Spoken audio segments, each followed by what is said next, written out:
Estimados maestros, tengan ustedes muy buenas noches. Bienvenido cada uno de ustedes a esta capacitación docente. Quien les habla es el profesor Daniel Fernando Lozano Vargas, profesor de conocimientos pedagógicos y curriculares.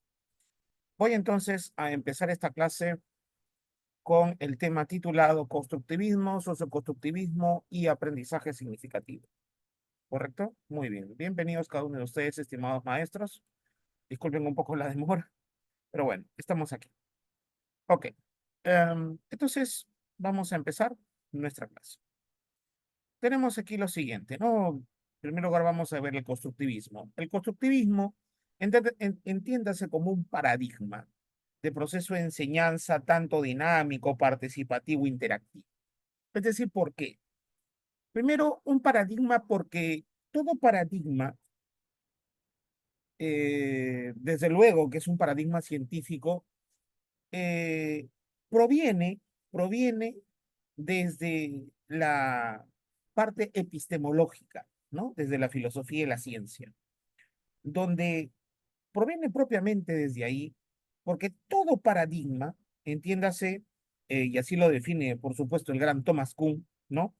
En su obra titulada La estructura de las revoluciones científicas, donde todo paradigma científico es una vía, es un camino, es una nueva orientación hacia nuevos problemas científicos que existen durante el desarrollo dinámico de la ciencia. Entonces, como hay en este caso el nuevo problema, se aparece y queremos solucionarlo, es decir, ¿cuál es la forma más efectiva para que nuestros estudiantes aprendan? Entonces, esa nueva situación hace que precisamente a- a- el paradigma actual o tradicional no sirve, ¿no? La pedagogía tradicional no sirve para responder esa pregunta porque ya nos ha mostrado todo lo que es capaz de hacer. Entonces, gracias a los estudios de la neurociencia y gracias a nuevos descubrimientos a través de la psicología, la biología, la fisiología, etcétera, es como encontramos un nuevo paradigma, ¿no? Científico. Y gracias a ello, estamos hablando ¿de qué paradigma, profesor? Me dirá. Estamos hablando del paradigma precisamente del constructivismo y del socioconstructivismo, ¿no? Que hacen que el estudiante sea el protagonista de su propio aprendizaje y el maestro sea, en este caso, el mediador, sea un guía para el estudiante, ¿no es cierto? Por lo tanto, por lo tanto, eh, ese nuevo paradigma responde a los nuevos retos de la demanda educativa pedagógica. Por lo tanto, hay un proceso de enseñanza. Ese proceso de enseñanza implica que va a ser dinámico, ¿no? Dinámico, porque está completamente actualizándose bajo el arraigo de el pensamiento complejo, la neurociencia, la epistemología, etcétera, etcétera. Al igual también es un proceso de enseñanza participativo porque hace del estudiante, como bien dije, el protagonista de su propio aprendizaje, así como también es interactivo porque el estudiante es quien va a interactuar sus conocimientos, sus habilidades socioemocionales, a ponerlas en juego para poder dialogar, para poder relacionarse con sus demás compañeros, ¿no? Y gracias a esa interacción, el estudiante va a ir logrando el desarrollo propiamente de su autonomía, ¿no? Que es una capacidad, que es una competencia, por supuesto, que se pretende siempre, ¿no? En todo el proceso de enseñanza-aprendizaje, pues que el estudiante logre. y desarrollo. Por lo tanto, por lo tanto, tenemos también aquí lo siguiente, que el conocimiento es una construcción. Es decir, el conocimiento como construcción es que el conocimiento va teniendo unas bases fundamentales. Esas bases fundamentales van a depender mucho de cómo el estudiante y de qué calidad de conocimientos y de aprendizajes ha tenido justamente en los años anteriores de su vida estudiantil, ¿no? En este caso, como fuente de experiencia de su propio aprendizaje en la vida. Entonces, ahí hablamos de el conocimiento como construcción. ¿Por qué? Porque el estudiante es quien va edificando, quien va mediante la interacción con el objeto, va teniendo ese proceso de interacción y al igual también desarrolla dos aspectos fundamentales, ¿no? Esos aspectos son, primero, la asimilación, es decir, la comprensión de nuevos conceptos, ¿no? Y que poco a poco se va familiarizando y una vez entendido y comprendido ello, entonces el estudiante ahora sí desarrolla lo que se llama la acomodación o reactualización de sus propios esquemas mentales. Luego tenemos aquí la enseñanza como fuente, en este caso, de y dada para la acción. Y desde luego, dada para la acción porque el estudiante no es un ser quieto, como lo diría muy bien el pragmatismo filosófico. El hombre, más que ser un ser teórico, es un ser práctico. Y en base a esa practicidad, encuentra precisamente su verdadero desarrollo, porque pone en juego lo que sabe, pone en juego sus herramientas cognitivas. Muy bien. Entonces, voy a pasar a la siguiente parte. Entonces, el constructivismo, estimados maestros, tenemos que es un modelo, el modelo constructivista está centrado en la persona, precisamente, en sus experiencias previas de las que realiza nuevas construcciones mentales, lo cual considera que la construcción se produce cuando el sujeto interactúa con el objeto del conocimiento.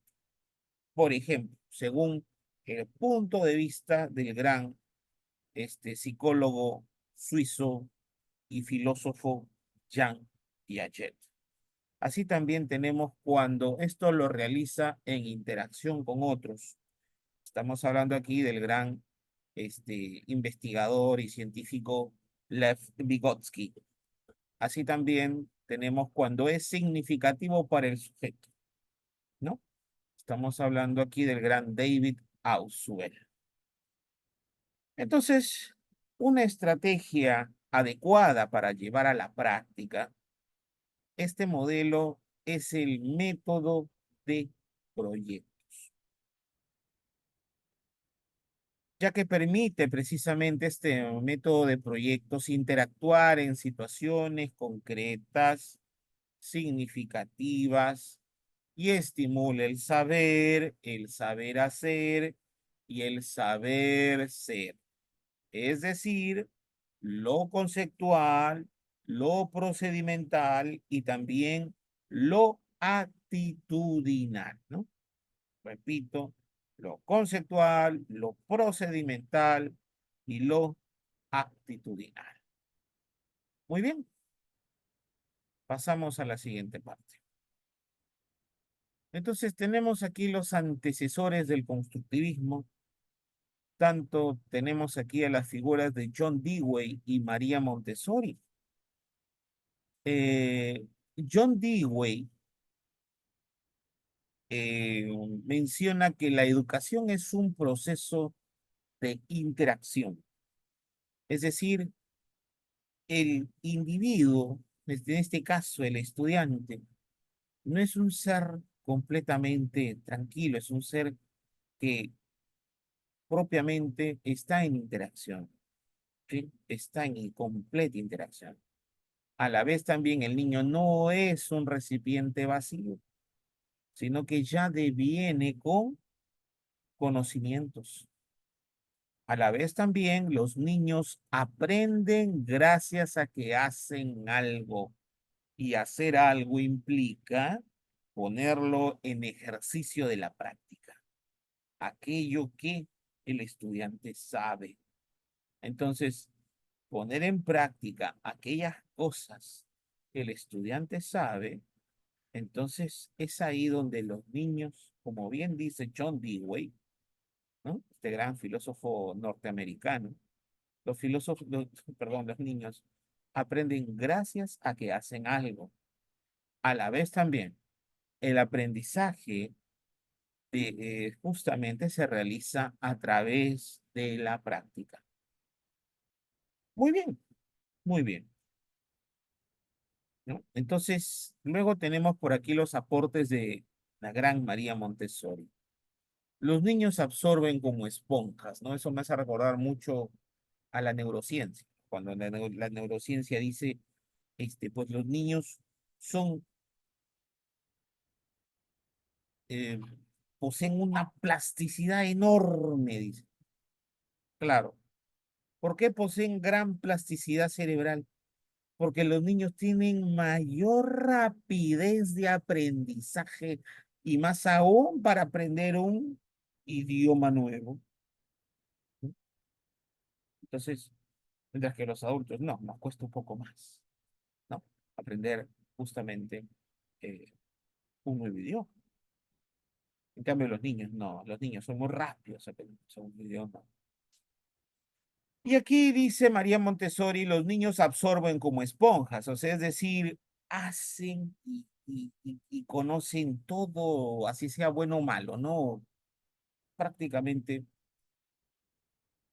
ellos están en el activismo del conocimiento al máximo, al máximo.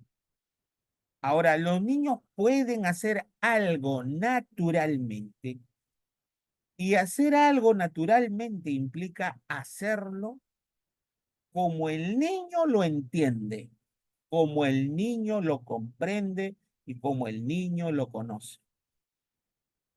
Algo muy importante. Así como también el niño aprende de forma espontánea, de forma deliberada, no de una forma, ¿no?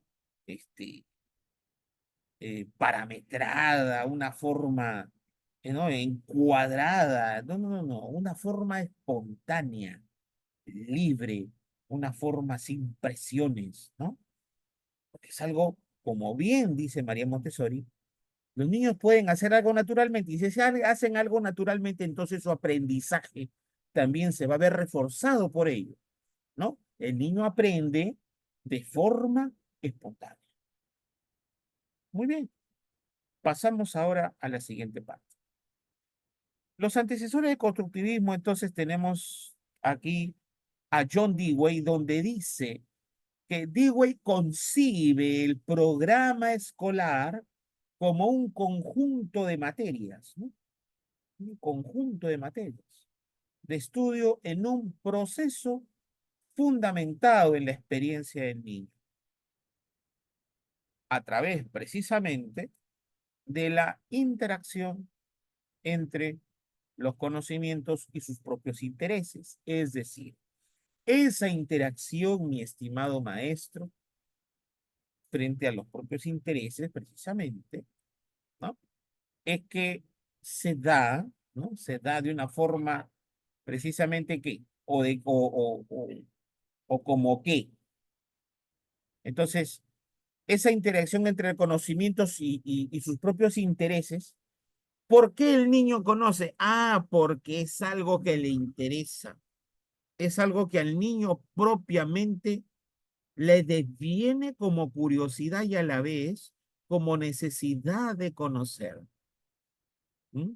Entonces, eso implica, eso implica que el niño, el niño, ¿sí? Va a tener una gran significación para él. ¿Mm? Por lo tanto, Los estudios tienen significación, ¿m? Para el niño, solo se enriquecen sus actividades básicas. Solo si enriquecen sus actividades básicas. María Montessori, María Montessori eh, menciona aquí el método Montessori y se caracteriza por proveer un ambiente preparado, es decir, ordenado, estético, es agradable para los niños precisamente, simple, real, donde cada elemento tiene su razón de ser, ¿no? En el desarrollo de los niños precisamente. El aula Montessori integra edades agrupadas en periodos de 3 años, lo que promueve naturalmente la socialización, el respeto y también la solidaridad. Miren ustedes, ¿no? Promueve naturalmente la socialización, el respeto y también la solidaridad. Muy bien. Pasamos a la siguiente parte. Tenemos entonces aquí los antecesores del constructivismo, a Edward Claparet y Ovidio de Crowley.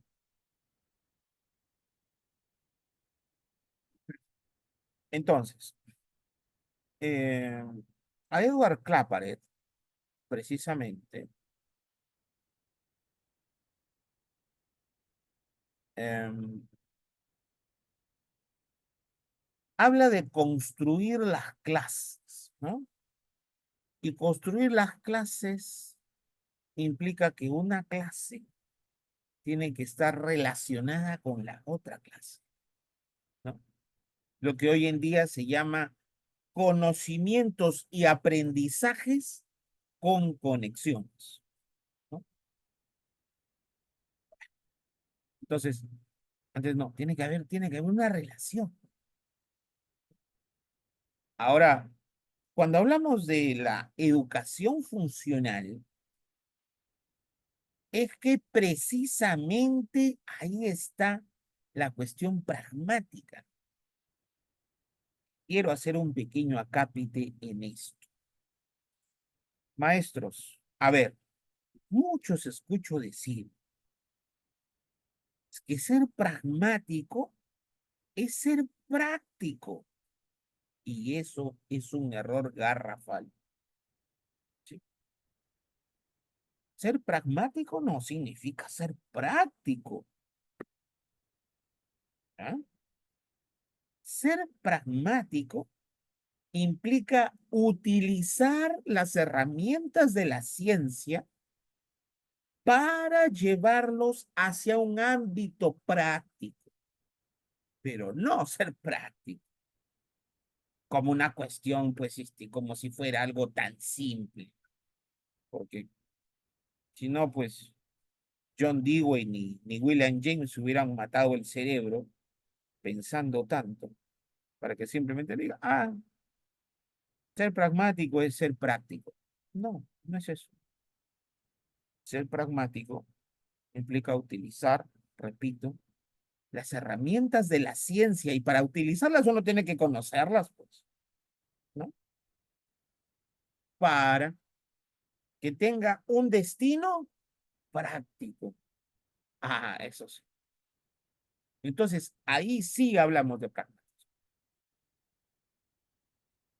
Entonces, la educación funcional es una educación en base a la adaptación. Es una educación que tiene como base la práctica. El estudiante tiene que poner en juego lo que aprende, ¿no? Ovidio de Crowley, por otra parte, habla de la globalización, precisamente, ¿no? y también de la escuela activa. Entonces, desde luego que Ovidio de Crowley, ¿no? Al manifestar justamente la globalización, es porque todas las cosas precisamente, por más que uno los ignore, están totalmente interconectados, ¿no? Es que la educación precisamente es eso, que las cosas tengan una interconexión completamente funcional, ¿no? Muy bien.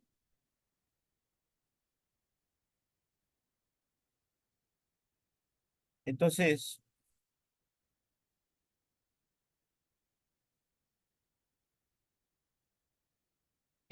¿qué quiere decir esto de la globalización? Que la enseñanza, entiéndase, es como un todo, ¿no? Porque así como estamos en el mundo es todo para nosotros. Y ese mundo interactuamos. Y la globalización precisamente lo entendemos ahí la educación como un todo, porque todo nos influencia, todo, donde vamos, hasta las partes inclusive, ¿no? Menos pensadas son las que nos están influenciando. Así, así. Bien. Al igual también, hablamos aquí de una escuela activa, una escuela participativa, una escuela donde el estudiante ponga en juego sus saberes, ¿no? Muy bien. ¿Qué más tenemos? Bueno, decíamos que el modelo constructivista está centrado en la persona, en sus experiencias previas, de las que realiza nuevas construcciones mentales, lo cual considera que la construcción se produce cuando el sujeto interactúa con el objeto del conocimiento, según lo que manifiesta precisamente el gran Jean Piaget, o cuando esto lo realiza en interacción con otros, según lo que manifiesta este gran científico ruso Lev Vygotsky, ¿no? O cuando es significativo, ¿no? Cuando hay una necesidad de aprendizaje y se parte de una situación significativa, ¿no? A través, por supuesto, ¿no? Explorando los saberes previos del estudiante para llegar al aprendizaje significativo. Es significativo porque precisamente este, ese aprendizaje va a servir para la vida, para la vida. Entonces, eso es lo que manifiesta el gran David Ausubel. Entonces, una estrategia adecuada para llevar a la práctica este modelo es el método de proyectos, como bien mencioné, ya que permite interactuar en situaciones concretas, significativas y estimula el saber hacer y el saber ser, ¿no? El saber precisamente es el ámbito cognoscitivo del estudiante. El saber hacer hace precisamente lo que o demanda lo que el estudiante pueda poner en práctica lo que sabe. Y el saber ser es cómo utiliza el estudiante esos conocimientos para constituirse como persona en el mundo. ¿Eso qué significa?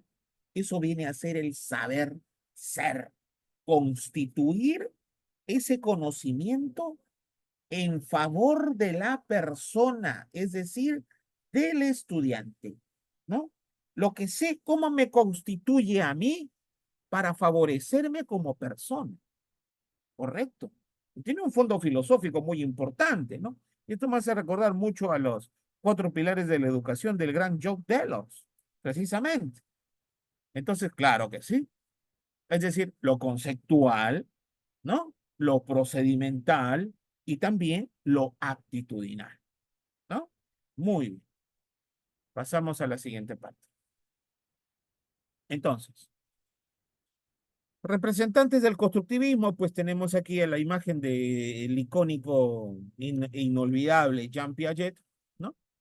Donde la ciencia precisamente menciona a Piaget, no descubre realidades ya hechas, ¿no? Porque precisamente está el hombre para descubrirlas, sino cómo.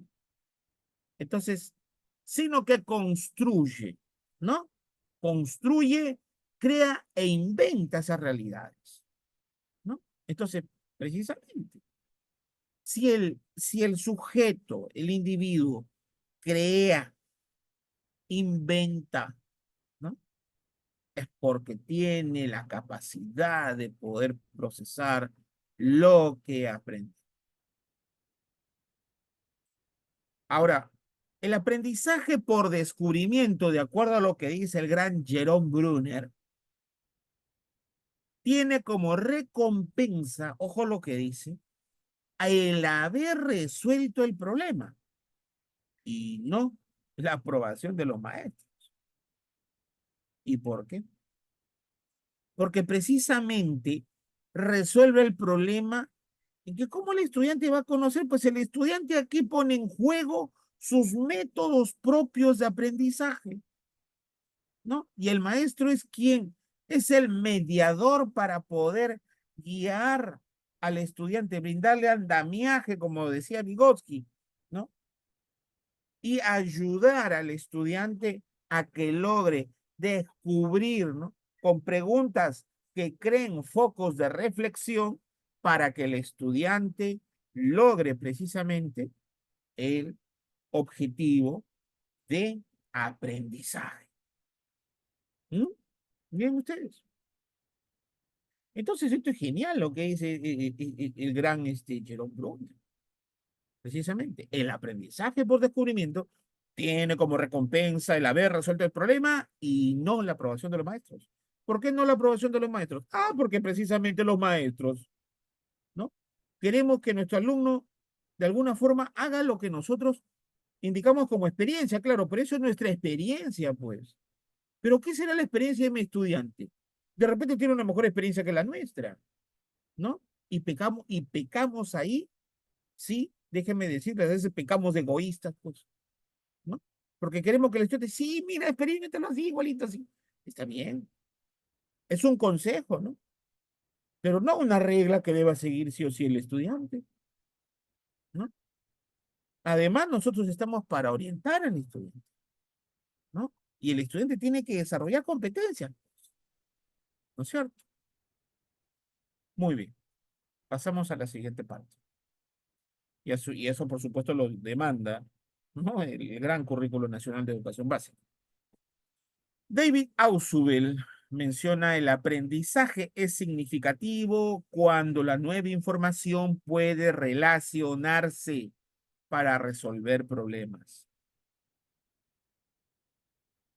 ¿Y por qué el aprendizaje es significativo cuando la nueva información puede relacionarse para resolver problemas? Porque precisamente no voy a conocer aquello que no me sirve, ¿no? Que no tiene una fuente útil, ¿no? Aquello que tiene que hacerme simple la vida, aquello que busco resolver cosas, porque necesito resolverlas, necesito simplificarlas, descomplicarlas, ¿no? Entonces, para ello estriba, ¿qué cosa? El aprendizaje. Entonces, el aprendizaje es significativo cuando la nueva información puede relacionarse para resolver problemas. Por otro lado, el gran Lev Vygotsky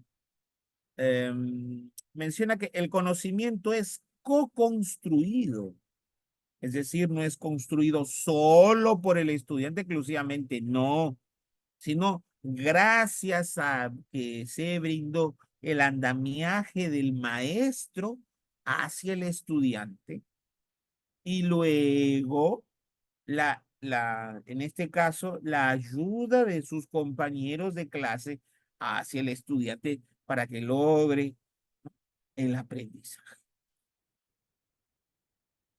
Entonces, claro, adelantándome, ¿no? A Vygotsky, lo que veremos más adelante. En este caso, su teoría de la zona de desarrollo próximo. Tenemos una zona real, donde el estudiante aprende por sí solo, una zona de desarrollo próximo, donde se da la relación docente-estudiante, y es ahí donde el docente, al brindar andamiaje, está desarrollando competencias con el estudiante, y luego estriba el desarrollo potencial, donde el estudiante logra el aprendizaje gracias a la ayuda de sus demás compañeros. Bien. El acrónimo ZDP significa Zona de Desarrollo Próximo. Entonces, el conocimiento es co-construido entre individuos, naturalmente, o sea, de manera individual, o con la relación, pues, de sus demás compañeros, o con la zona de desarrollo próximo, con la asesoría de un tutor o de un maestro experto, ¿no? Muy bien. Muy bien. Entonces tenemos acá los principios, precisamente, ¿no? Del constructivismo. En acuerdo a Hain, los principios fundamentales del constructivismo se resumen de la siguiente manera. Tenemos aquí precisamente la adquisición de conocimientos, destrezas y valores es un proceso activo. Es decir, como proceso activo, pues no solamente uno está sentadito y escuchando, no. También pongo en juego y en práctica lo que yo voy aprendiendo. Por eso es un proceso activo, ¿no? Los educandos aprenden a aprender, es decir, aprende a aprender es saber y descubrir, ¿no? Que el estudiante descubra sus propias formas de conocer, ¿sí? Sus propias estrategias, conozca sus propias metodologías para hacer mucho más simple su forma de aprender y que el estudiante se conozca a sí mismo aún más, se conozca. Entonces, claro, en ese sentido, aprende a aprender, estamos hablando pues de algo que ustedes ya conocen, precisamente, que es la metacognición, ¿no? Entonces, los educandos aprenden a aprender en la medida en que aprenden. ¿Y por qué en la medida en que aprenden? Porque cada estudiante tiene su propio ritmo de aprendizaje. Y eso se basa en un gran principio de la neurociencia, ¿no? Donde dice aprendizaje de cerebros diferentes, aprendizajes diferentes, ¿no? Entonces, esa es la base fundamental epistémico-pedagógica, ¿no? O sea, nosotros cuando vamos al aula, vamos precisamente con una base epistémico-pedagógica, ¿no? No es como los padres piensan de que no, el profesor es cualquier cosa, ¿no? Es como decir, hablar lo que dice el libro, escribir y se acabó el problema, ¿no? El profesor es alguien no, una profesión más, como cual, no, la última cosa, no, no, no, por favor. Nosotros aplicamos mucha ciencia. Tenemos que saber cosas de biología, tenemos que saber cosas de psicología, tenemos que saber muchas cosas para poder aplicarlas. Porque si no, no sabemos qué cosa estamos haciendo. Y obviamente tenemos una gran responsabilidad que son nuestros alumnos, obviamente, ¿no? Entonces nadie puede atreverse a hablar semejante disparate, ¿no? De que el profesor no conoce, las cosas conocemos. sino que las personas están pues mal informadas, ¿no? Ignoran un montón de cosas, lo que el docente tiene que leer, tiene que informarse, obviamente. La motivación es un elemento esencial en el proceso educativo. ¿Por qué? No porque es muy bonito aprenderlo así, ¿no? Sí, pues así dice, y listo, ¿no? ¿Pero por qué? Porque precisamente si no hay motivación, el estudiante no aprende, pues, ¿no? Es como usted que no tenga motivación de nada, va a ver una película, no le va a interesar ni quién fueron los actores. Va a estar ahí nada más sentado como un esfinge, va a comer en la cancha de mala gana inclusive. Pero si usted está motivado, eso es otra cosa. ¿Por qué? Porque cuando si usted está motivado, hay gran interés y expectativa por aprender, pues, ¿no? Así cuando uno quiere ver un partido de fútbol, oh, no, está como las antenas y los hijos, no, no estoy para nada y todavía apaga el celular también. Es que, porque hay que, la buena disposición para aprender, pues, ¿no? Tenemos todos nuestros sentidos ahí, ¿no? Es como la mujer, las telenovelas, ¿no? La turca, profe, la turca, ahí está, pues la turca, ¿no? No quiero, no quiero perderme nada, ¿no? Ni un segundo, nada, nada. Son capítulos irrepetibles, ¿no? El estudiante igual. Cuando le interesa algo, su expectativa está al 100%. Sus sentidos, sus interrogantes. Entonces, como docentes, ¿cuál es nuestra función? Crear buena disposición para el aprendizaje. Y somos motivadores externos, porque nuestro estudiante viene con una motivación interna, pues, o intrínseca también llamada, ¿no? Y nosotros somos la motivación extrínseca que generamos en el estudiante, ¿no? Porque es lógico, nuestro estudiante puede pasar por un mil y un de problemas, ¿no? Padres divorciándose, peleándose, en fin, tantas cosas que hay hoy en día. Y el pobre estudiante ahí, pues, ¿no? Y lo tratamos como si el estudiante fuera el genio y los genios, ¿no? Como si el estudiante no pasara problemas, estreses. Tiene su propio estrés, aunque usted no lo crea. Pero, hijo, ¿cómo te vas a estresar si yo soy padre, mantengo dos hijos, tres hijos, ¿no? Mi esposa, mi hogar, por acá, por allá, tengo una montaña de deudas, dirán, ¿no? Pero el estudiante también tiene su propio estrés, pues, sus propias preocupaciones, porque es inmaduro emocionalmente, pues, ¿no? Claro, no sé, no vamos a comparar con nosotros, ¿no? Somos adultos, ya tenemos otro tipo de visión, otro tipo de cosas, ¿no? El estudiante también tiene su propio mundo, ¿no? Su propio mundo, su propia forma de preocuparse de la vida. Entonces, claro, la motivación es un elemento esencial, por favor.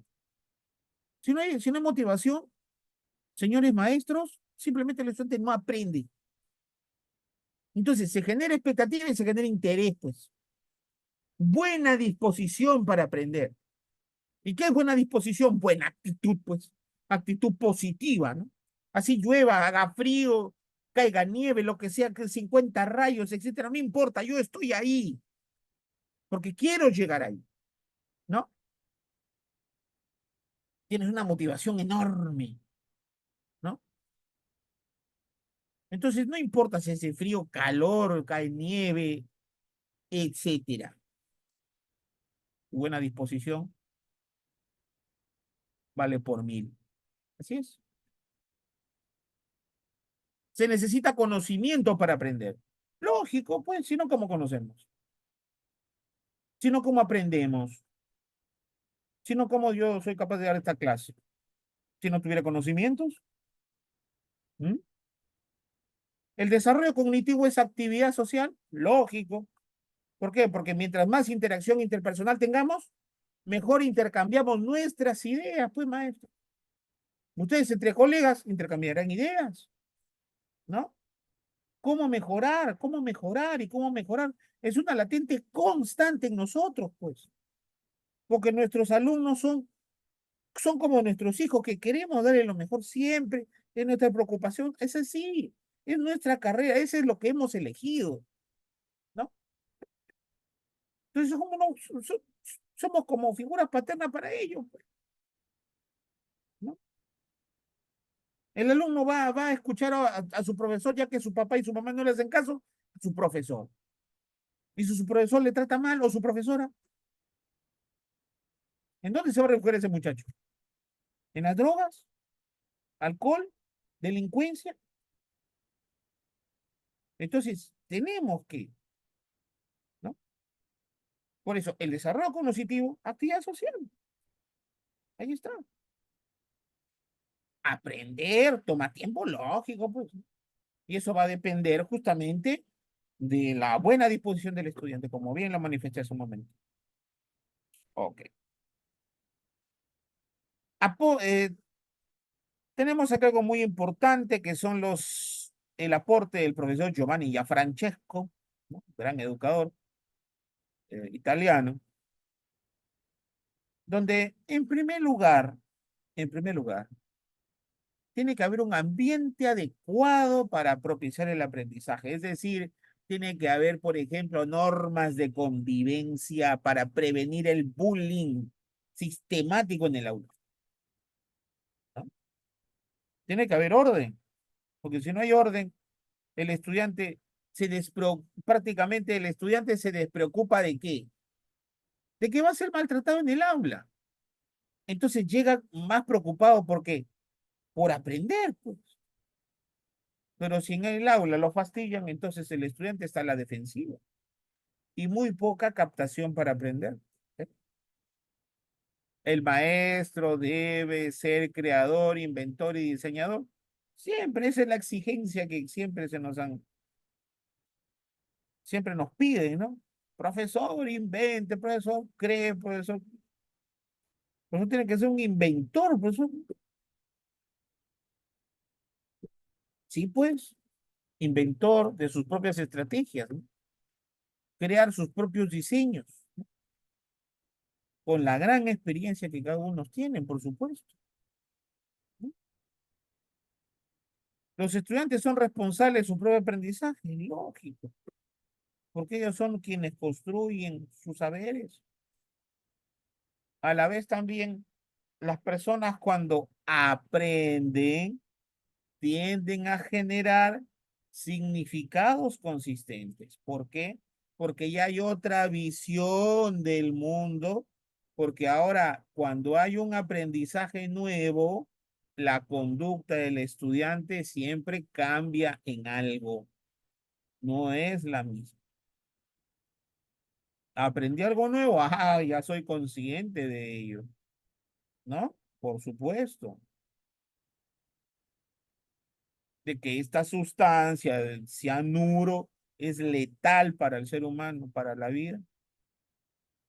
Un par de gotas, adiós ser humano, ¿no?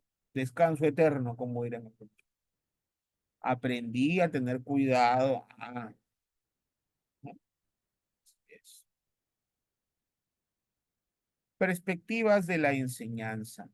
Según el enfoque Pratt, precisamente,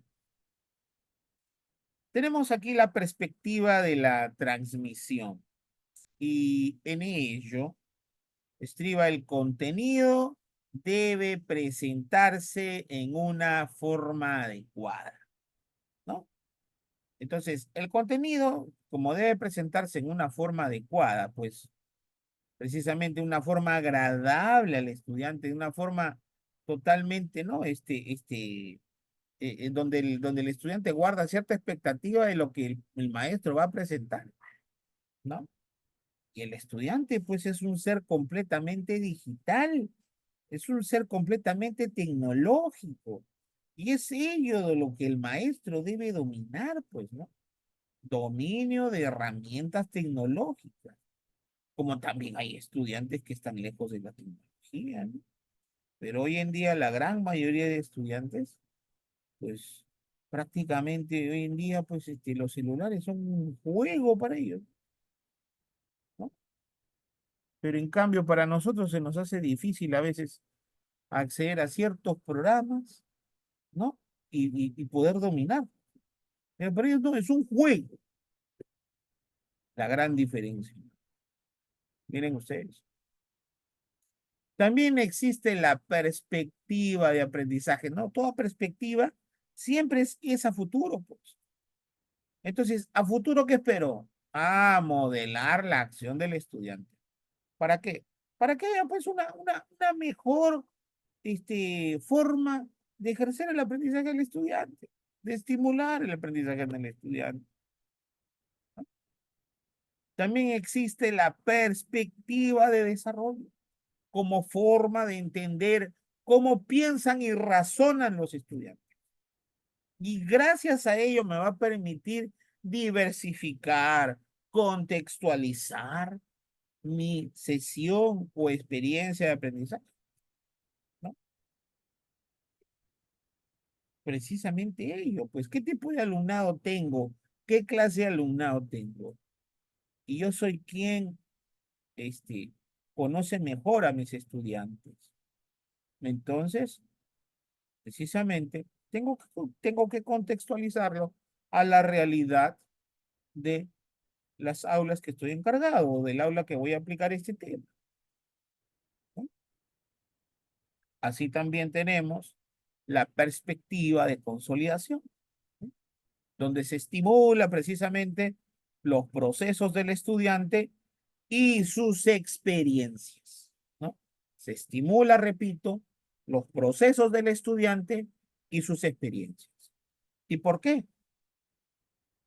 ¿Por qué se estimulan los procesos del estudiante y sus experiencias? ¿Para qué o por qué? Ah, precisamente porque ello va a permitir engranar, ¿no? Concatenar, ¿no? Ensamblar, ¿no? ¿Correcto? Propiamente, ¿qué? Los saberes, ¿no? Esa es la situación. Los saberes, ¿no? Con las experiencias que van teniendo los estudiantes y van poniendo en juego, obviamente, en cada experiencia que tenga el estudiante, va colocando precisamente su forma de conocer o las formas como conocen y por lo tanto lo va poniendo en práctica. Así también tenemos la perspectiva de reforma social, es decir, involucrarse de forma responsable con las tareas. Y la responsabilidad precisamente demanda cumplimiento, ¿no? A la vez también cierta disciplina, precisamente, ¿no? Y sobre todo, conciencia de lo que el estudiante está realizando. Entonces, ¿qué se está desarrollando? Autonomía, ¿no? Entonces, involucrarse de forma responsable con las tareas del estudiante. Muy bien, pasamos entonces ahora a otro punto. Desde el punto de vista constructivista, se centra en la persona, ¿no? El modelo constructivista, entonces, se centra en la persona.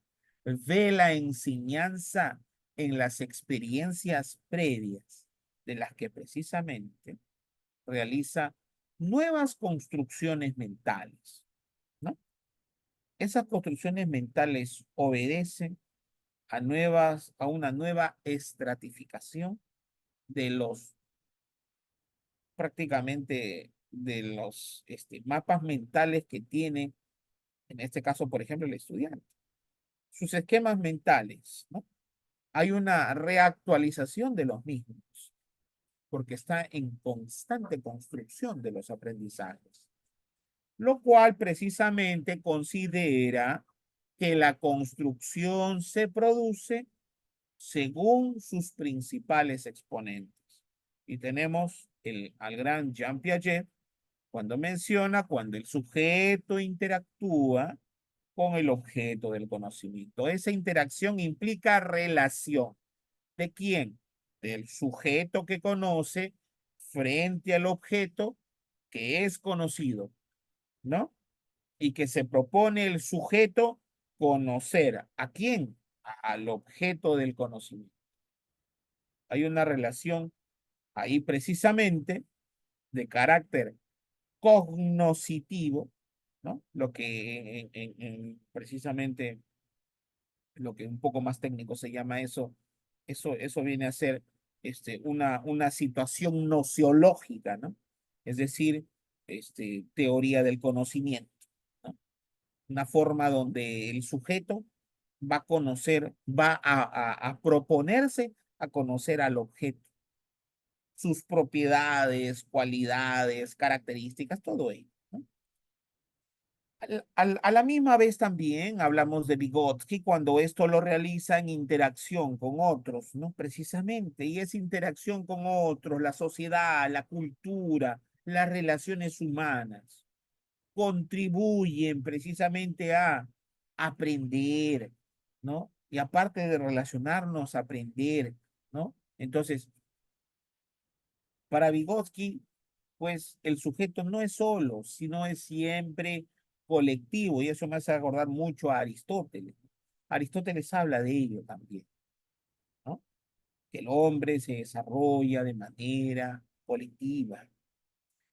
Al igual también cuando es significativo para el sujeto. Y claro, significativo para el sujeto porque hay una importancia valorativa como necesidad de aprender del sujeto, ¿no es cierto? Y los cuales va a aplicar ese conocimiento para la vida. Muy bien. Definición de socioconstructivismo. Bueno, la definición del socioconstructivismo, tenemos aquí precisamente, el socioconstructivismo es una teoría psicopedagógica, ¿no? Psicopedagógica porque está basada en las teorías psicológicas y en la cuestión también, en la situación pedagógica, precisamente, ¿no? En la forma en cómo se va a impartir dicha, dicha visión psicológica. En este caso, por ejemplo, Piaget plantea el constructivismo y ante ello plantea, pues, que esa forma de construir del sujeto al objeto hay una interacción, como bien dije, esa interacción se da por medio de la asimilación y luego la acomodación. Entonces, esa teoría psicopedagógica, entonces, entiende el proceso del desarrollo humano como un proceso de aprendizaje, tanto de manera gradual, en el que la persona cumple un rol activo completamente operante y que se da a través del intercambio socio-histórico cultural. Se da a través del intercambio socio-histórico cultural. Y por lo tanto, esta teoría fue propuesta por Lev Simonovac Vygotsky. Pasamos a otra parte. Entonces, aquí tenemos un ejemplo, ¿no? Cómo se aplica el socioconstructivismo. El caso de una niña que vive en una zona de escasos recursos. Ingresa a un estrato social diferente en el que su comportamiento tiene que ser modificado, ojo, creándose de esa forma una confrontación social, porque antes de repente no estaba acostumbrada a vivir de esa forma, pero lamentablemente pues tiene que hacerlo, ¿no? Es su realidad, para que internalice los nuevos cambios en su conducta, lo cual puede ser alcanzada mediante la construcción de nuevos conocimientos y en ello juega un papel, repito, muy importante el lenguaje como herramienta, ¿no? Precisamente. ¿Ok? El lenguaje es muy importante para el desarrollo del ser humano. Entonces, ¿cuál es la visión del estudiante? Bueno, en primer lugar, cambia la perspectiva del maestro, tanto bajo la desarrollo de actitud y deberes, así como también tenemos la responsabilidad. Precisamente, tenemos la obligación, en este caso, como visión del estudiante, es obligación de qué? De preguntar, debatir y defender.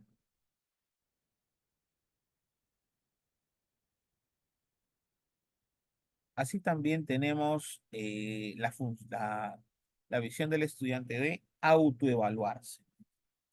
Autoevaluarse, pues, es una tarea de veces constante, ¿no? Para hacer el gran foco de autocrítica, justamente.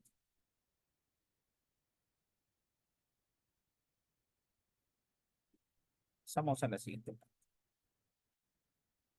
Tenemos aquí algo muy interesante que es el rol del estudiante constructivista. Entonces, ¿qué es lo que debe hacer el rol del estudiante constructivista? Tenemos primero, es constructor activo de su propio conocimiento.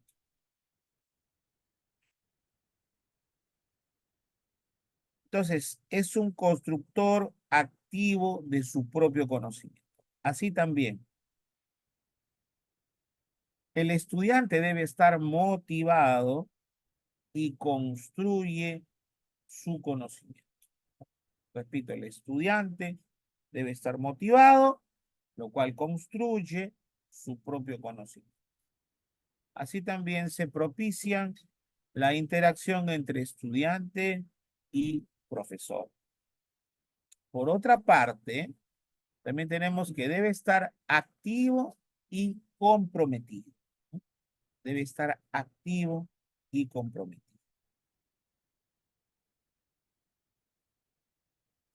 Bien. Am, Así también el estudiante constructivista aprende y participa proponiendo y defendiendo sus ideas.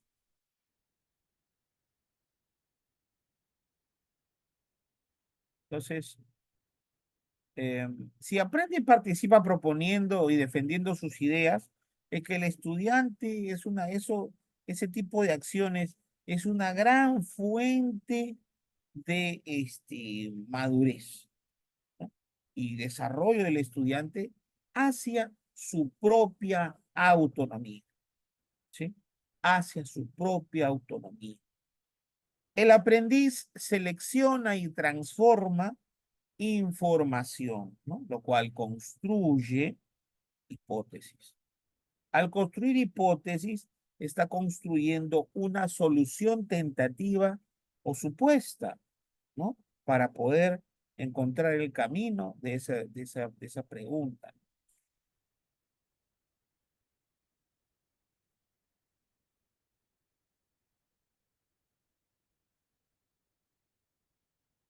¿Sí?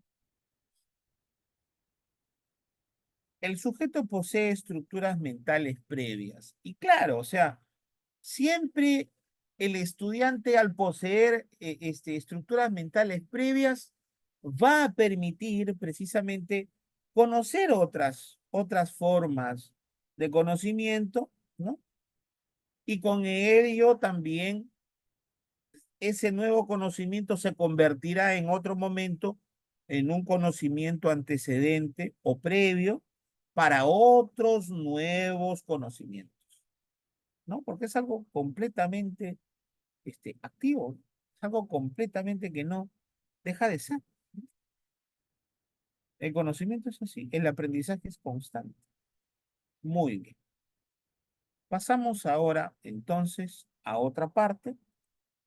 ¿Cuál es el rol del docente? Bueno, tenemos aquí, el rol del docente es,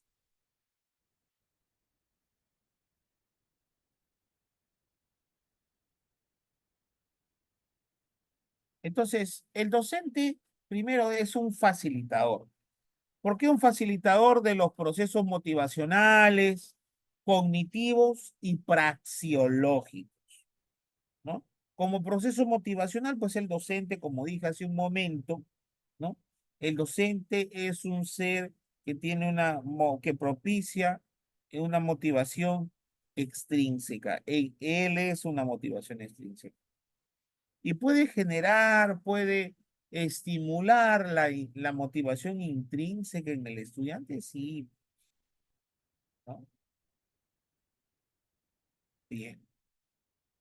También es un facilitador de procesos motivacionales y aparte, también cognitivos, porque el estudiante tiene dudas, tiene pues siempre este, pregunta por nuevos recursos de aprendizaje, etcétera. Eso siempre es un estudiante así, ¿no? Entonces, em, desde luego, ese es el rol del docente. También tenemos que el docente es un ser orientador, ¿cierto? De los esquemas previos y desde luego, como orientador de los esquemas previos, provocando a que el estudiante por sí mismo descubra un conocimiento nuevo.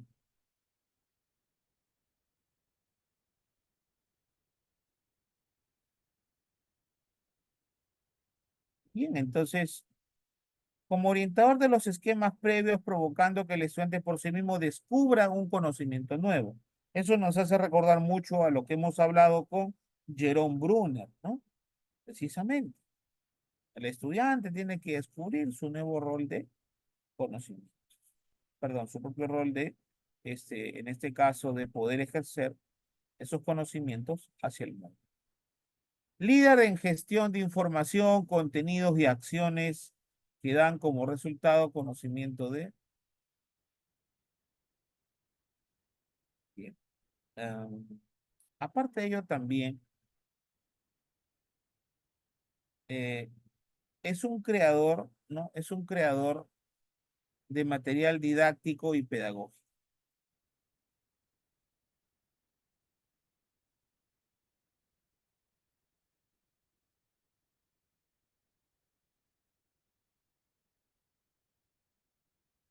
Em, Creador de material didáctico y pedagógico acorde con las necesidades e intereses de los estudiantes, hace que el maestro se adapte a la forma más adecuada de aprendizaje de sus estudiantes, porque esa es la demanda del estudiante, ¿no? Por eso dice, creador de material. eh,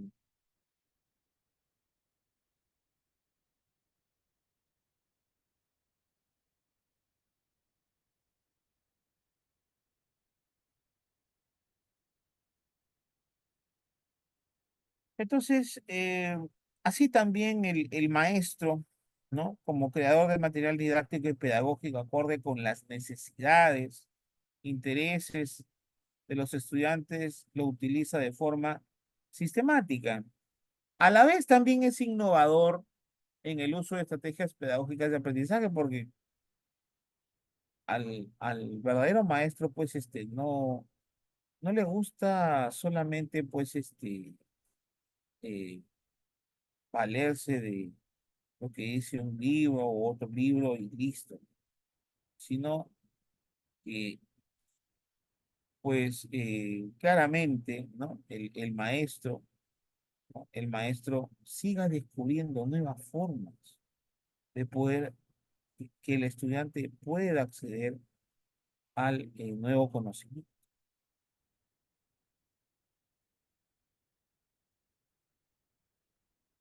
Entonces, innovador de uso de estrategias pedagógicas para el aprendizaje. Los estudiantes siempre van a querer ello.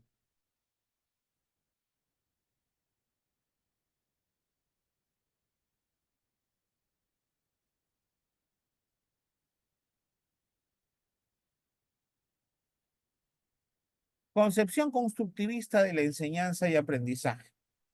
Entonces, César Cole y otros mencionan que El desarrollo humano estriba en el desarrollo de la escuela, la sociedad, el aspecto cognitivo, el aspecto cultural y el aspecto, eh,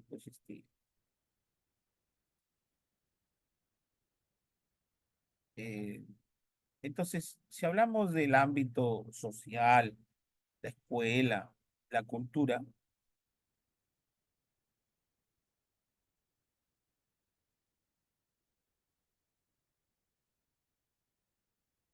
entonces, como cultura, siempre hay nuevas políticas educativas que hacen inclusión de, de, pues, este,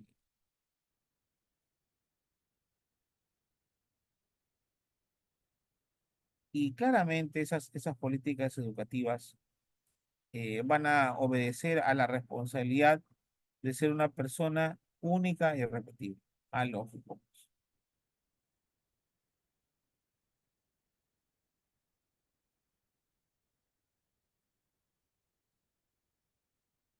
Y si es una persona responsable de ser, ¿no? Única e irrepetible, es porque tiene un buen desarrollo de su autoestima, un buen desarrollo de sus habilidades sociales, un buen desarrollo sobre la seguridad en sí mismo. Entonces, ese estudiante va a tener éxito en la vida, va a tener éxito en la vida. Muy bien. La concepción constructivista de la enseñanza y el aprendizaje. Entonces, se aprende significativamente construyendo significados propios.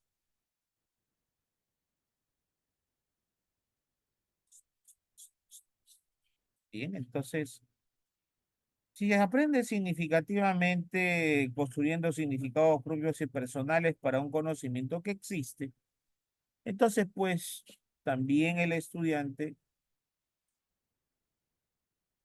no solamente construye significados, sino también compara esos significados frente a quién, al objeto, precisamente. Así también el profesor no acumula conocimientos nuevos, sino realiza la integración y también la modificación y el establecimiento de relaciones y coordinación entre,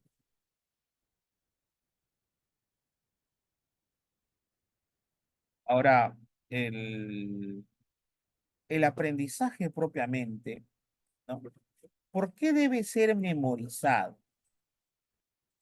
Porque frente a un aprendizaje funcional para seguir aprendiendo. Es que el aprendizaje memorizado es pasivo, pues, ¿no? Mientras que el funcional hay una cuestión adaptativa. Esa cuestión adaptativa debe ejercerse notoriamente en el ejercicio de la práctica, ¿no? Por eso hablamos de una cuestión funcional. Y toda cuestión funcional es adaptativa, pues, ¿no? Contextualizada. Muy bien, muy bien, muy bien. Ahora, pasamos a otra parte, ¿sí? Sin embargo, el estudiante, miren ustedes las ideas fundamentales del constructivismo. ¿Qué es lo que dice? El estudiante es responsable último de su proceso de aprendizaje. ¿Por qué? Porque hay una enseñanza mediatizada. ¿Y quién es el mediador de la enseñanza? El maestro. El maestro es quien orienta y guía, desde luego, esa mediación, ¿no? Estudiante, entonces es responsable último de su propio proceso de aprendizaje. Así también tenemos el hecho de que la actividad constructivista del alumno se aplique a unos contenidos de aprendizaje, ¿no? Es decir, el alumno no debe limitarse a crear actividad mental, no debe limitarse a crear, lo que sí debe hacerlo de manera libre, tal cual el estudiante lo siente que aprende, ¿no? Entonces, esa es la mejor manera. Ahora, también hablamos acerca de que el estudiante construye y reconstruye. ¿Por qué? Porque la actividad mental estriba en construir de que es constructivista el alumno, se aplica precisamente a qué? A contenidos. Por eso es que el estudiante constantemente está interactuando con sus conceptos de conocimiento y a la vez también los está actualizando, ¿no? Por eso ese ejercicio de asimilación del conocimiento y la acomodación del conocimiento. Bien,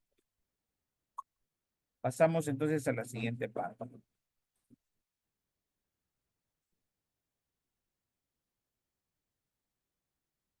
Los objetivos de la educación, tenemos aquí, en general, precisamente construir conocimientos a través de las experiencias, mediante el empleo de tareas automáticas que son de utilidad en el mundo real. Por lo tanto, por lo tanto, ¿qué es lo que se debe? Lograr que el aprendizaje de los estudiantes sea activo. Es decir, para lograr esa actividad, tiene que haber toda una propuesta en la sesión de aprendizaje, ¿no? Con todo un desarrollo donde el maestro ha planificado precisamente las actividades para con los estudiantes. También tenemos ambientar creativa e innovadoramente el proceso. Es decir, adecuarlo para que mi estudiante se sienta lo más cómodo posible y elimine directamente de su mente toda situación que provoque una amenaza en contra de su aprendizaje. Así también favorecer el desarrollo de los procesos cognitivos y conativos, ¿no? Cognitivos porque se da la utilización de conceptos, relaciones, razonamientos, pensamientos, juicios, etcétera, ¿no? Y a la vez también creativos, ¿por qué? Porque precisamente el estudiante tiene que crear nuevas formas de comprender, nuevas situaciones para poder construir su propio aprendizaje. Y por ende, que tiene que regirse bajo la autonomía e independencia, ¿no? Bajo la autonomía e independencia. A la vez también, lograr que el estudiante confronte las teorías precisamente con los hechos. Lograr que el estudiante confronte las teorías con los hechos. Es decir, interactuar con él, ¿no? Interactuar con él. Muy bien, muy bien.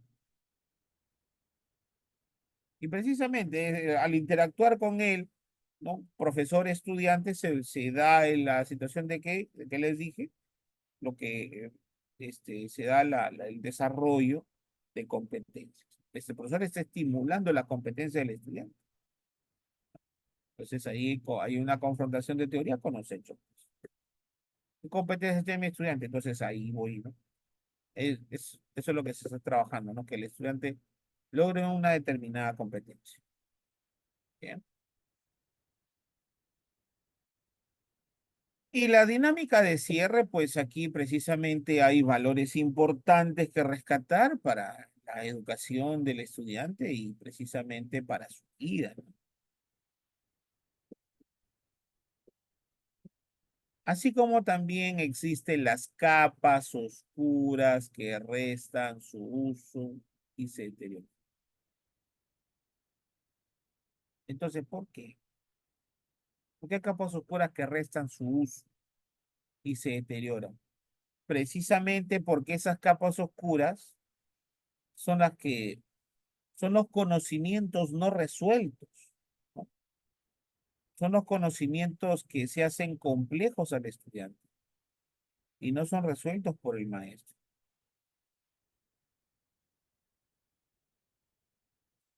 Y aparte de ello, también tenemos el uso de herramientas para precisamente descomplicar, ¿no? Aquellas cosas que de alguna manera se nos ven complicadas en el desarrollo de nuestro aprendizaje. Bien, pasamos a la siguiente parte. Bueno, gracias por la atención prestada. Entonces, vamos en este caso a, a resolver las preguntas de esta sesión. Caso número 1 dice, en la construcción del aprendizaje del estudiante, el docente tiene un rol mediador y esto se debe a que es muy importante. Entonces, y claro, esto se debe a que es muy importante en el enfoque por competencias. ¿Qué es importante en el enfoque por competencias? La actividad que realiza el estudiante, los procesos cognitivos del estudiante, los saberes previos del estudiante o la inteligencia del estudiante.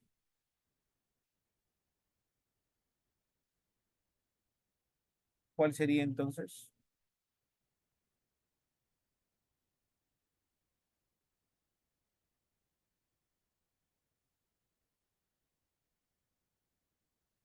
Entonces, ¿cuál sería?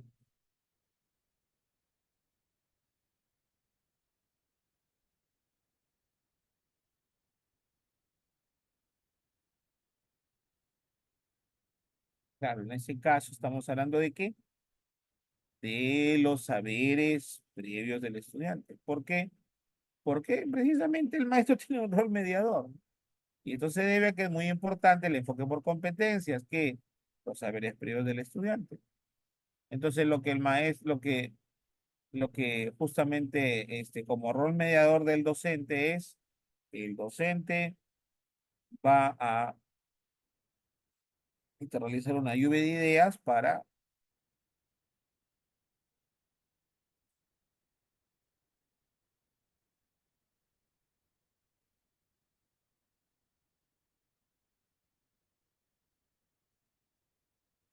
muy bien.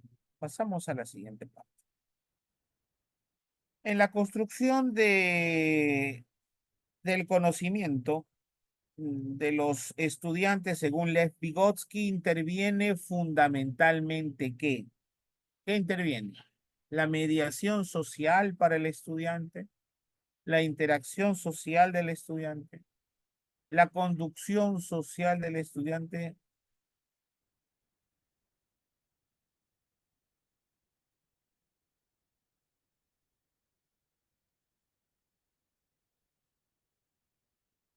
Entonces, ¿qué interviene fundamentalmente? La mediación social del estudiante, la interacción social del estudiante, la conducción social del estudiante o la performance social del estudiante. Performance social no tiene nada que ver. ¿Qué es lo que interviene?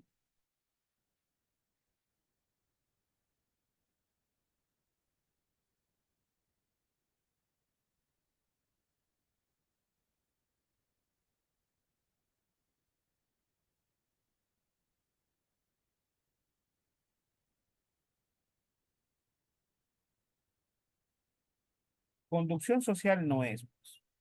O hablamos de mediación social para el estudiante o es la interacción social del estudiante. Como dice, en la construcción del conocimiento de los estudiantes.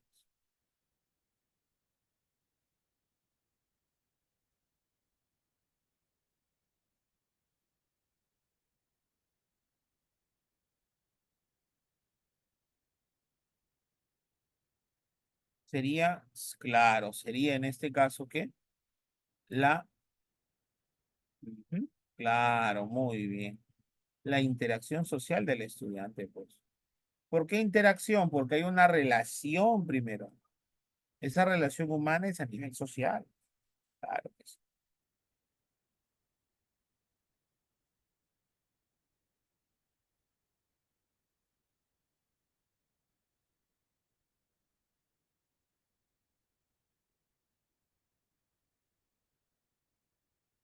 Entonces acá sería, el anterior habíamos hablado de la interacción social del estudiante. El rol del docente es muy importante para la construcción del aprendizaje, ¿no? Por lo tanto, él debe ¿qué? Conocer las dificultades de los estudiantes y sus diferencias individuales, tanto en inteligencia, es decir, inteligencias múltiples,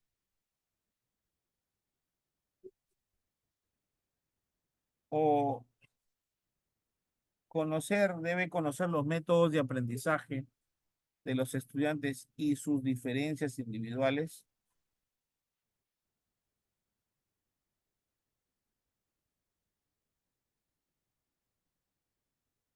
Conocer los intereses de los estudiantes y sus diferencias individuales.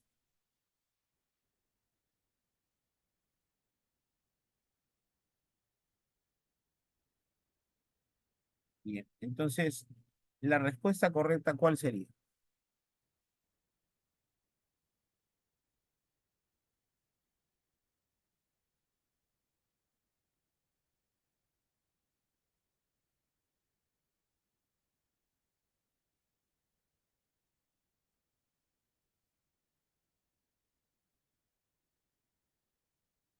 Claro, se debe conocer cuáles son los intereses que tiene el estudiante y sus diferencias individuales, porque nada sirve conocer dificultades o conocer los métodos de aprendizaje.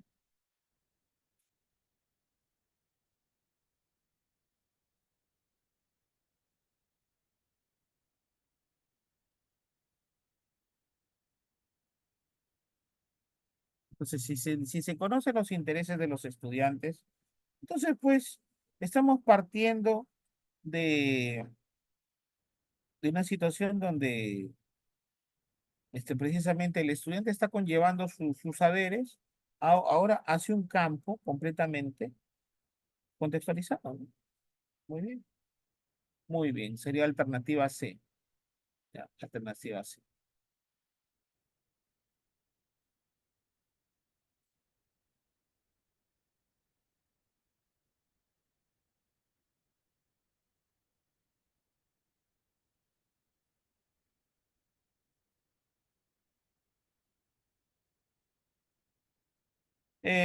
Pregunta 4. A ver, dice, animar a los estudiantes a tomar conciencia de sus propios procesos y estrategias mentales, llamados metacognición, para poder controlarlos y modificarlos en...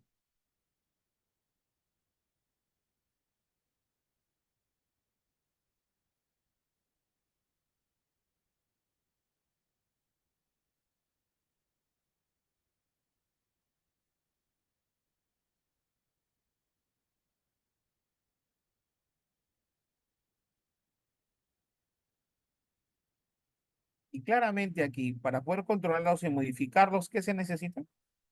Autonomía, mejorando el rendimiento y la eficacia en el aprendizaje. Por lo cual es parte de la función del docente mediador que debe hacer qué? Enseñarle a pensar, enseñarle sobre el pensar, enseñarle sobre la base del pensar o enseñarle sobre los principios del pensar. ¿Qué debe hacer el maestro?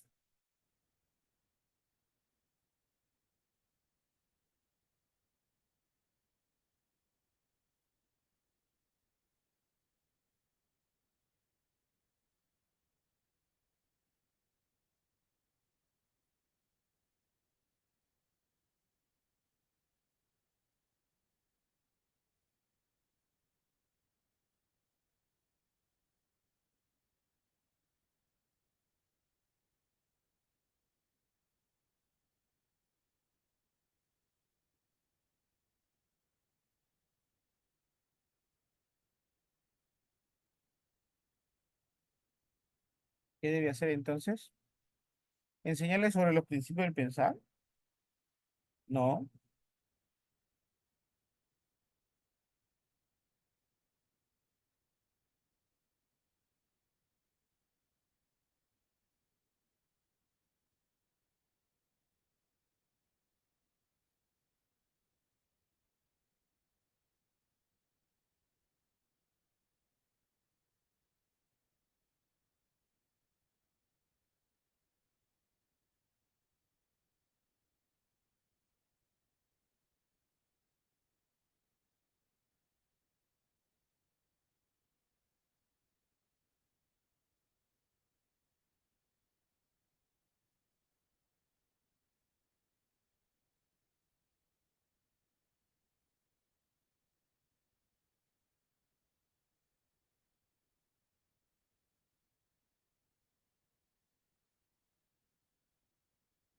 ¿Qué se debe enseñar? Pero los principios del pensar dije que no, propiamente. Entonces te debe enseñar que a pensar,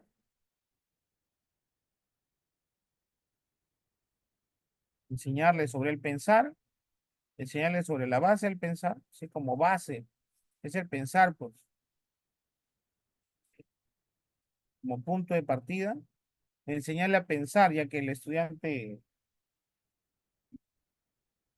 no puede hacerlo solo, entonces tengo que ayudar.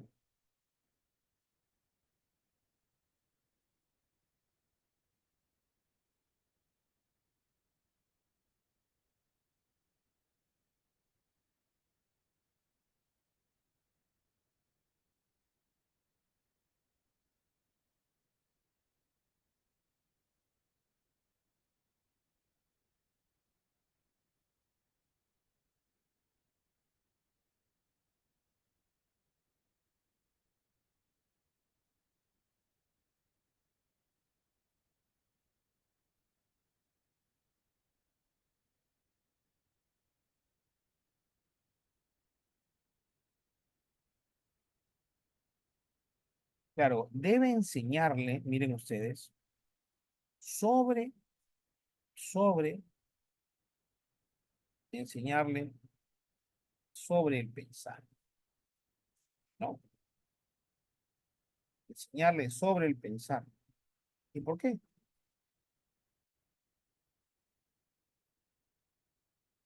Porque si yo le enseño a pensar, piensa de esta forma, porque esta forma es correcta, de esta manera, entonces no.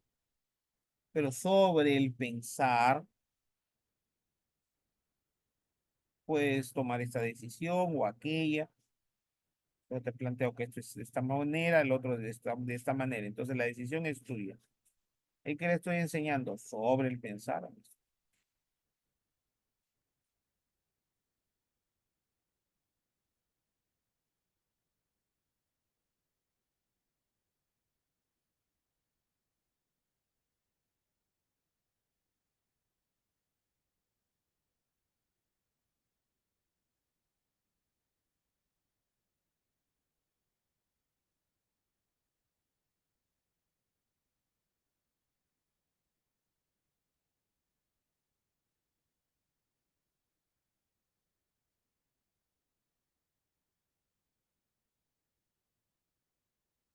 Enseñarle sobre el pensar. Y esa cuestión sobre el pensar,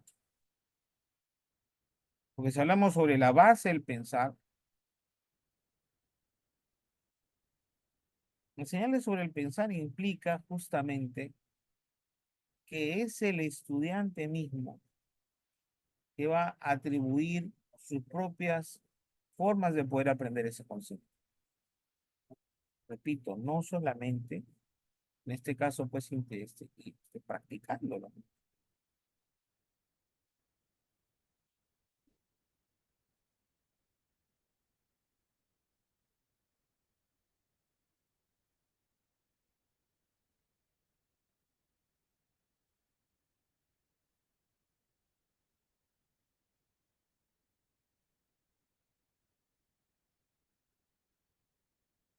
Y-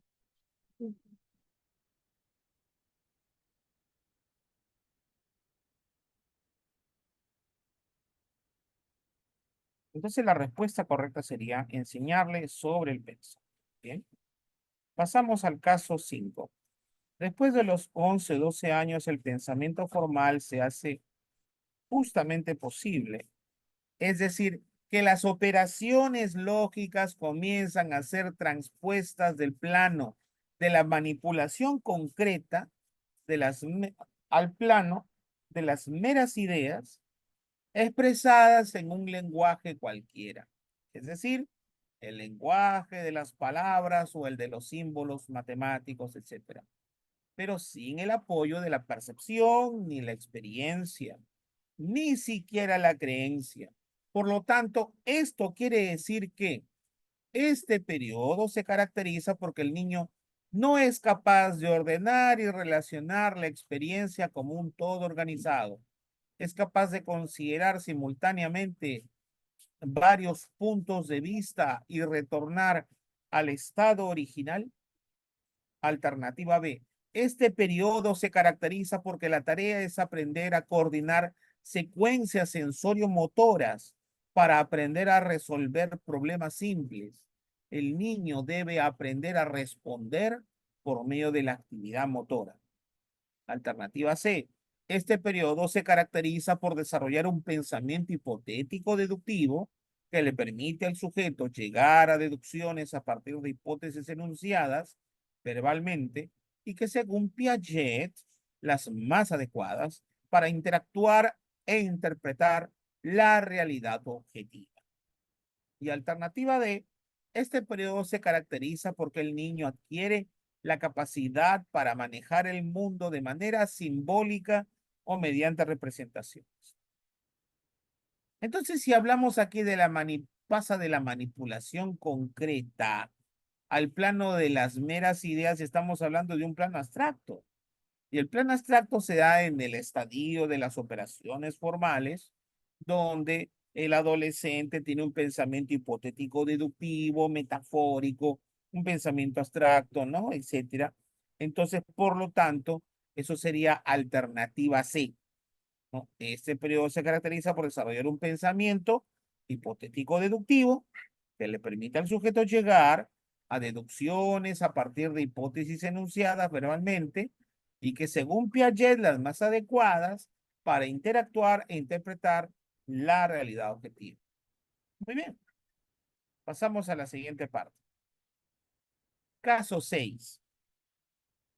El caso 6 nos dice, los estudiantes de cuarto de secundaria se encuentran con el profesor Juan Carlos desarrollando el tema de la emancipación en el Perú.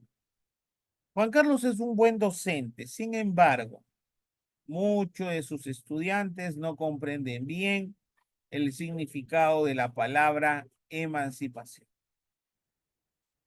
Por lo tanto, ¿esto qué afectará? Y claro, lo que afectará el aprendizaje en cuanto a su proceso, afectará el aprendizaje significativo, afectará el aprendizaje en su construcción, afectará el aprendizaje reflexivo. Claro, lo que va a afectar si el estudiante entiende de una manera equívoca, ¿no? La palabra emancipación, entonces, desde luego tiene que ser aquí el aprendizaje significativo. Ahí se va a ver afectado, porque el estudiante no va a saber cómo emplear el término cuando tenga que emplearlo para el uso de la vida, ¿no? Muy bien. Pasamos al caso número 7. Aunque la herencia constituye la base sobre la que se inicia la construcción cognitiva, Piaget sostiene que las personas no nacen provistas de nociones y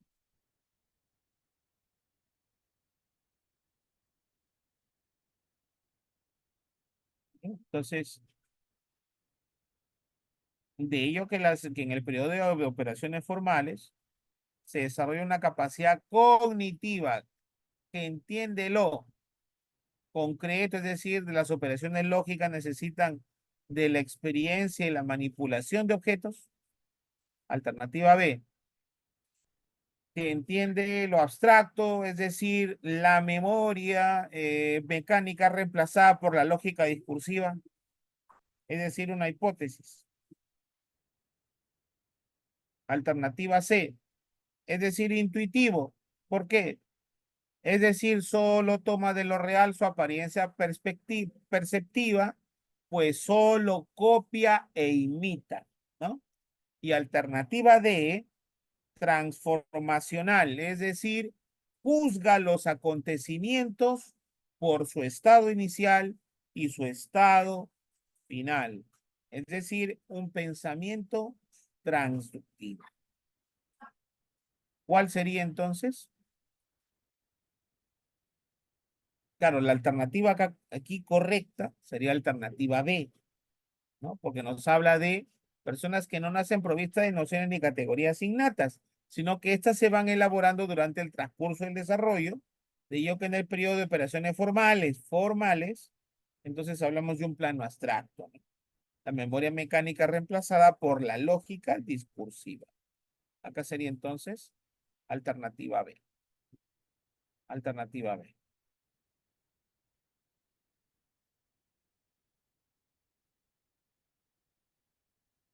Bien.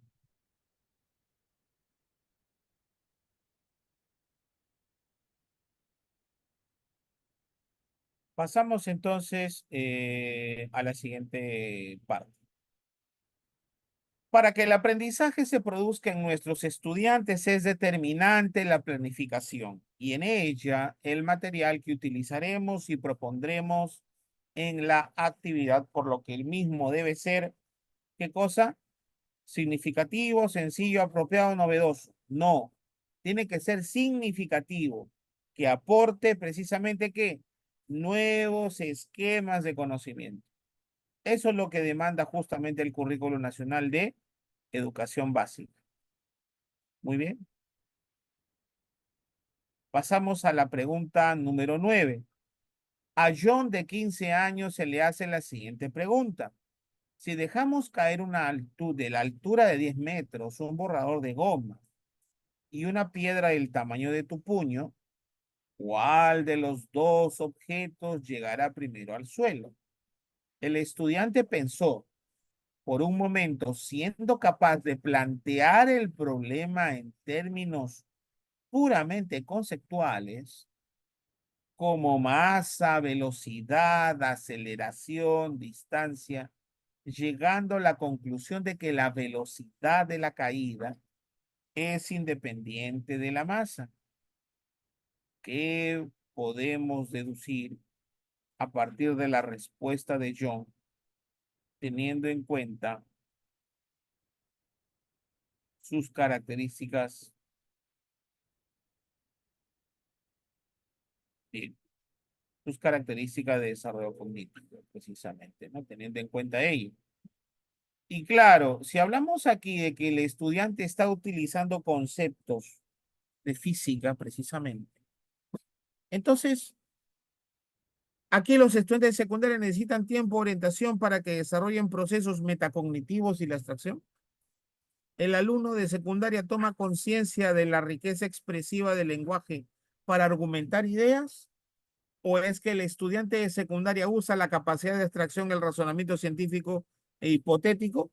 ¿O es que los estudiantes de secundaria encuentran mayor sentido a las actividades y tareas que tengan un contexto identificado y sean experimentales? No, el estudiante de secundaria usa la capacidad de abstracción, razonamiento y a la vez también científico hipotético. Por ende, justamente, ¿no? El estudiante pensó por un momento siendo capaz de plantear el problema en términos, dice, puramente conceptuales. Entonces, el estudiante está utilizando la abstracción, razonamiento científico e hipotético. Pasamos a la siguiente parte. ¿Qué debemos entender por una retroalimentación productiva? Esto ya lo veremos, este tema. Vamos a verlo más adelante, ¿eh? Pero no está de más la pregunta. Y claro, por ende es que aquella que aprovecha las inquietudes o el error de nuestros estudiantes para encaminar o facilitar el aprendizaje, o aquella que aprovecha las inquietudes, los errores de nuestros estudiantes para encaminar o reconducir el aprendizaje. o aquella que aprovecha las inquietudes o el error de nuestros estudiantes para encaminar o producir el aprendizaje, o aquella que aprovecha las inquietudes o el error de nuestros estudiantes para encaminar o cuestionar el aprendizaje. No, o sea, lo que se quiere, lo que por retroalimentación productiva, se entiende que aprovecha las inquietudes o el error de nuestros estudiantes para encaminar o reconducir el aprendizaje, reorientar el aprendizaje. ¿Sí? Esa es la respuesta, alternativa B. Alternativa B, ¿ya? Muy bien. Pasamos al caso 11, ya penúltima pregunta.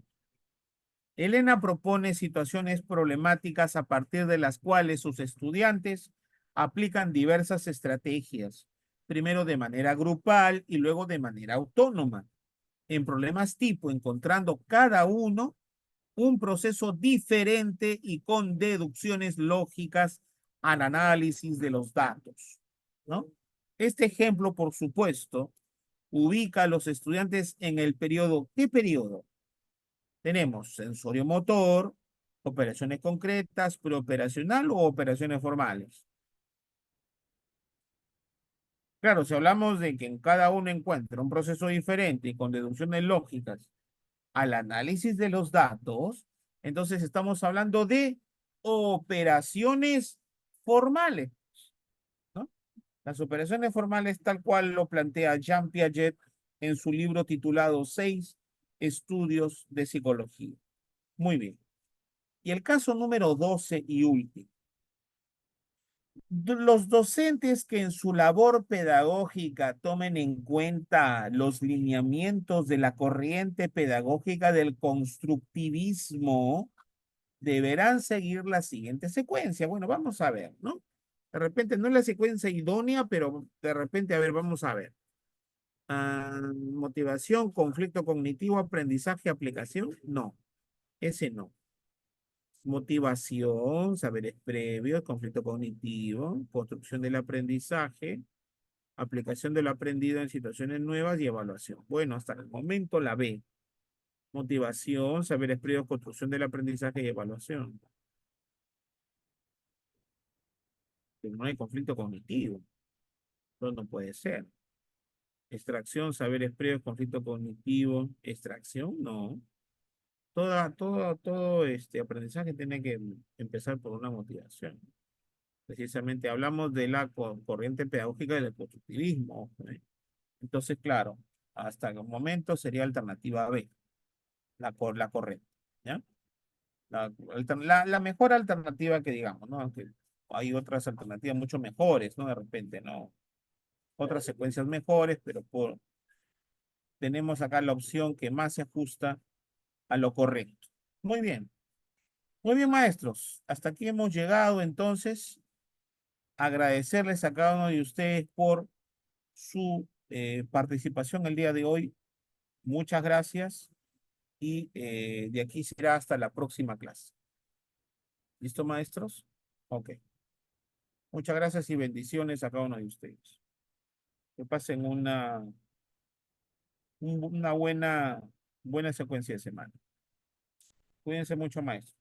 Hasta luego. Espero de haber sido de ayuda a cada uno de ustedes en esta noche para sus aprendizajes. Muchas gracias.